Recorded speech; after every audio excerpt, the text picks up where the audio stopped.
Very good morning to all of you. Myself, I'm Manoj Kumar Sharma. Today we will discuss again accounting terminology, लेखांकन शब्दावली, जिसके अंतर्गत हम discuss करेंगे what is the meaning of expenses, expenditure, revenue, then losses and then discount. इस video के बाद आप ये जान पाएंगे कि व्यय किसे कहते हैं, खर्च किसे कहते हैं, आय किसे कहते हैं, लाभ किसे कहते हैं, हानि किसे कहते हैं और कटौती किसे कहते हैं। So let we start. The first accounting terminology is expenses, व्यय, एक्सपेंसेस, जिसे हम व्यय भी कहते हैं। जिन वस्तुओं में कोई भी व्यापारी व्यापार करता है, जैसे हमने पहले डिस्कस किया है कि मान लो कपड़े का व्यापारी है तो कपड़ा उसके लिए जो है वो वस्तु गुड्स मानी जाती है। तो जिन वस्तुओं में कोई भी व्यापारी व्यापार करता है उनके खरीदने के लिए जो भी राशि का भुगतान वो करता है उसे व्यय कहते हैं। एक्सपेंसेस, व्यय वो राशि होती है जो व्यापारी द्वारा वस्तुओं सेवाओं को खरीदने के लिए या व्यवसाय के दैनिक संचालन संबंधी क्रियाओं के लिए जिस भी राशि का भुगतान किया जाता है उसे व्यय कहते हैं। जो भी राशि व्यय के रूप में खर्च की जाती है उसका लाभ जो है व्यवसाय एक वर्ष के अंदर प्राप्त कर लेता है। जैसे वस्तुओं को खरीदना, वस्तुओं को बनाने के लिए मजदूरी देना, या जो है जो कोई भी खर्च वो करता है, जैसे इलेक्ट्रिसिटी का खर्च करता है वो, या वो रेंट पे करता है, इस तरह के जो भी खर्चे जो व्यवसाय के दैनिक क्रियाओं से संबंधित होते हैं उन्हें व्यय कहा जाता है। Expenditure is the amount which is spent by the businessman on purchase of goods and for day to day activities of the business, उसे हम कहते हैं व्यय। द सेकेंड इज एक्सपेंडिचर, जिसे हम खर्च कहते हैं। एक्सपेंडिचर हिंदी में जिसे खर्च कहा जाता है। कोई भी ऐसा भुगतान जो स्थायी संपत्तियों को खरीदने के लिए और उनकी लाभ कमाने की क्षमता को बढ़ाने के लिए किया जाता है उसे हम एक्सपेंडिचर कहते हैं। जैसे मशीनरी को खरीदना, फर्नीचर को खरीदना, प्लांट को खरीदना, ये सभी जो है वो क्या है? एक्सपेंडिचर। ये क्या है? एक्सपेंडिचर। एक्सपेंडिचर पे जो भी राशि स्पेंड की जाती है उसका बेनिफिट, उसका लाभ जो होता है वो व्यापारी जो है वो एक से ज्यादा वर्षों तक जो है वो उसका लाभ प्राप्त करता है। तो सिंपली जो इन दोनों में डिफरेंस यही है कि जिन वस्तुओं में कोई व्यापारी व्यापार करता है उनको खरीदने के लिए और व्यवसाय के दैनिक क्रियाओं पर जो भी अमाउंट वो स्पेंड करता है उसे व्यय कहते हैं। जैसे मैंने आपको कहा मजदूरी का भुगतान करता है वो, ठीक है, बिजली का बिल देता है, ठीक है, बिजली का बिल दिया उसने या किराया दिया उसने, ठीक है, व्यवसाय के दैनिक क्रियाओं से संबंधित। और इनका जो है वो बेनिफिट जो होता है एक्सपेंसेस का वो एक वर्ष की अवधि के अंदर, 1 फाइनेंशियल ईयर में जो है वो इसका बेनिफिट उसको प्राप्त हो जाता है। लेकिन एक्सपेंडिचर के केस में मैंने आपको बताया फिक्स एसेट, जैसे मशीनरी को खरीदा जाता है, ठीक है, फर्नीचर को खरीदा जाता है, उनके प्लांट को खरीदा जाता है, संयंत्र को खरीदा जाता है, ये जो होता है उसे हम एक्सपेंडिचर कहते हैं। और इसका जो बेनिफिट है वो 1 वर्ष से ज्यादा के लिए, 1 वर्ष से ज्यादा के लिए जो है वो इसका बेनिफिट प्राप्त होता है। तो ये डिफरेंस होता है एक एक्सपेंसेस और एक्सपेंडिचर में। नाउ नेक्स्ट अकाउंटिंग टर्मिनोलॉजी है रेवेन्यू। रेवेन्यू आगम। एक व्यवसायी जिन वस्तुओं में व्यापार करता है उन वस्तुओं को बेचने से जो राशि प्राप्त होती है उसे आगम रेवेन्यू कहा जाता है, उसे रेवेन्यू कहा जाता है। जैसे वस्तुओं के बिक्री से जो राशि प्राप्त हुई और एक व्यवसाय के दैनिक क्रियाओं से कोई उसको किराया मिलता है, कोई ब्याज प्राप्त होता है, कोई कमीशन प्राप्त होता है, ये सभी जो है वो रेवेन्यू होती है। बिक्री, कोई किराया मिला या कोई कमीशन प्राप्त हुआ, ये सभी जो है हमारे पास आती है रेवेन्यू आगम।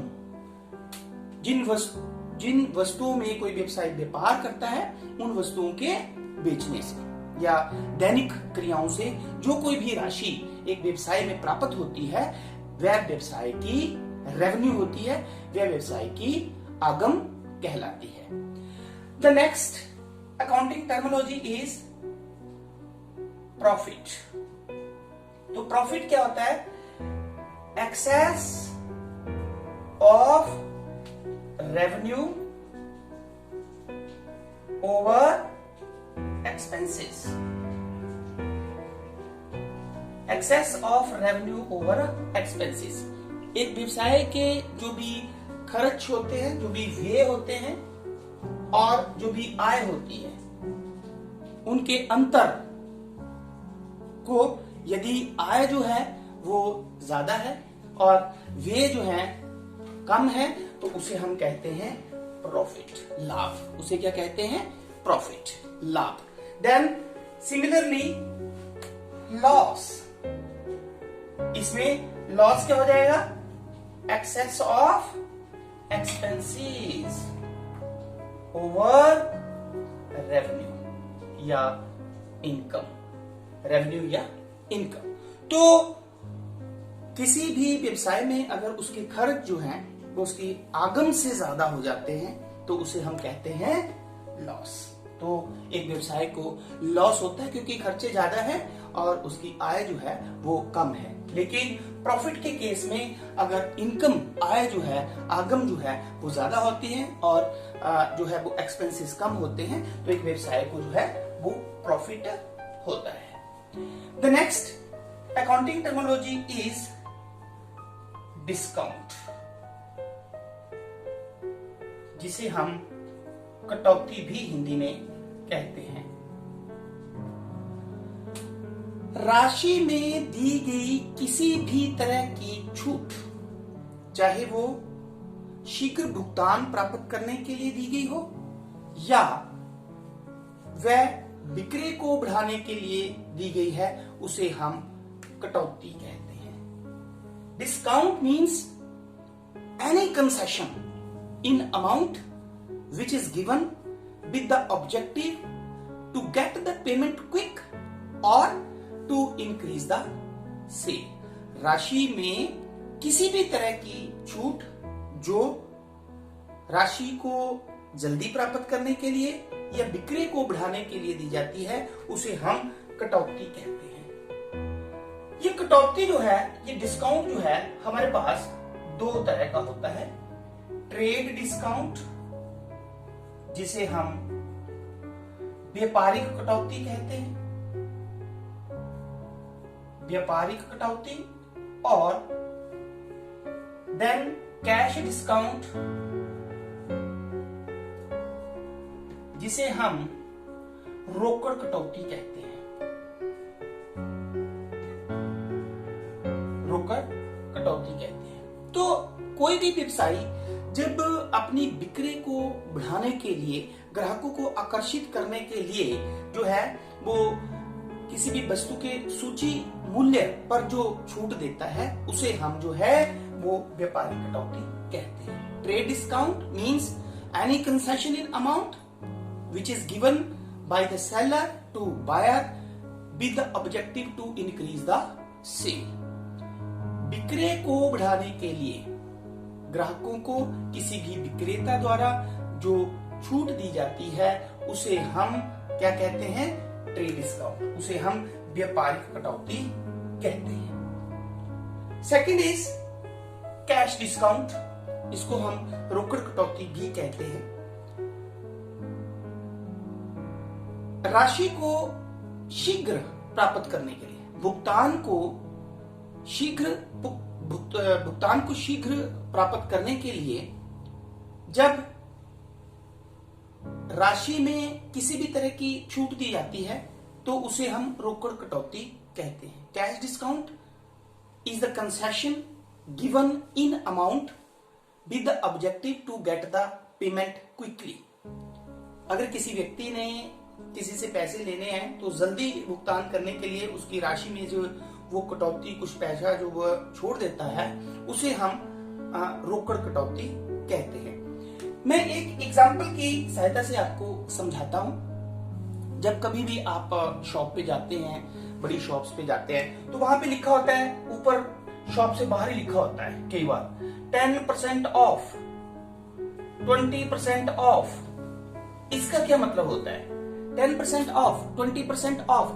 अभी आप ऑनलाइन शॉपिंग करते हैं तो उसमें भी आप देखते हैं कि 20% ऑफ चला हुआ है, 10% ऑफ चला। उसका मतलब क्या होता है कि ग्राहक को आकर्षित करने के लिए, सेल को बढ़ाने के लिए विक्रेता वस्तु के सूची मूल्य पर जो एक फिक्स्ड परसेंटेज के रूप में छूट देता है उसे ट्रेड डिस्काउंट कहते हैं। इसका मतलब जब आप कहीं भी शॉप पे जाते हैं तो शॉप के बाहर लिखा है 10% ऑफ है, 20% ऑफ है, तो वो कौन सी छूट होती है? वो होती है ट्रेड डिस्काउंट, व्यापारिक कटौती। और वो किस लिए दी जाती है? ताकि उसको देख के ग्राहक जो है उसके पास आए कि हाँ जो है वो चीज जो है, वो वस्तु जो है वो सस्ती है।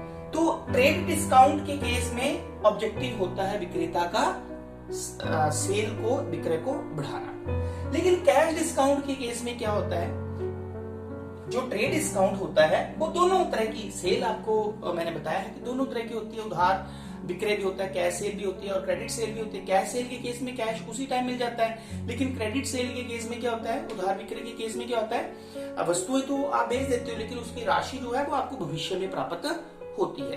तो उस केस में क्या होता है, शीघ्र भुगतान प्राप्त करने के लिए ग्राहक से कुछ राशि लेते समय वह कुछ राशि जो है वो छोड़ देता है, उसे कहते हैं कैश डिस्काउंट। सपोज हम एक एग्जांपल लेते हैं। मान लो आप एक शूज वाली शॉप पे जाते हैं और वहां पे शॉप से बाहर लिखा हुआ था 10% ऑफ, और जब आप शॉप पे जाते हो तो आपको शूज का पेयर जो है वो दिखाया जाता है 1000 का। इसका मतलब क्या हुआ कि 10% उस पे ऑफ चला हुआ है एट द रेट ऑफ 10%, तो 100 रुपीज, 10% 1000 का कितना हुआ, 100 रुपीज। इसका मतलब क्या हुआ, वो शूज जो है वो आपने कितने के लेने हैं, उससे 900। इसका मतलब आपने कितने पैसे देने हैं उसको, 900 रुपीज। अब आपके पास आप जो है जो माल उससे खरीदोगे वो आप नगद भी खरीद सकते हो और उधार भी खरीद सकते हो। जब आप नगद खरीदोगे तो हो सकता है कि वो व्यक्ति आपको कहे कि 900 की बजाय आप मेरे को 850 दे दो अभी, क्योंकि 900 अगर आप उसको 2 महीने के बाद देते हो तो वो आपको 50 रुपीज अभी छोड़ देगा, ठीक है। तो ये जो 100 रुपीज है ये हुआ ट्रेड डिस्काउंट, लेकिन ये 50 रुपीज जो है ये हुआ कैश डिस्काउंट। ये 100 रुपीज डिस्काउंट जो है वो आप सेल इंक्रीज करने के लिए उसने दिया था, लेकिन ये 50 रुपीज डिस्काउंट जो है वो उसने भुगतान को शीघ्र प्राप्त करने के लिए दिया है। तो ये एक सिंपल सा डिफरेंस होता है कैश डिस्काउंट और ट्रेड डिस्काउंट में। इस तरह आज के इस वीडियो में हमने आपको बताया कि व्यय क्या होते हैं, एक्सपेंसेस क्या होता है, एक्सपेंडिचर क्या होता है, रेवेन्यू क्या होती है, लॉसेस क्या होते हैं, प्रॉफिट्स क्या होते हैं, and at last we have discussed what is a discount. So I hope कि ये अकाउंटिंग टर्मिनोलॉजी आपको समझ में आ गई होगी। Thank you very much.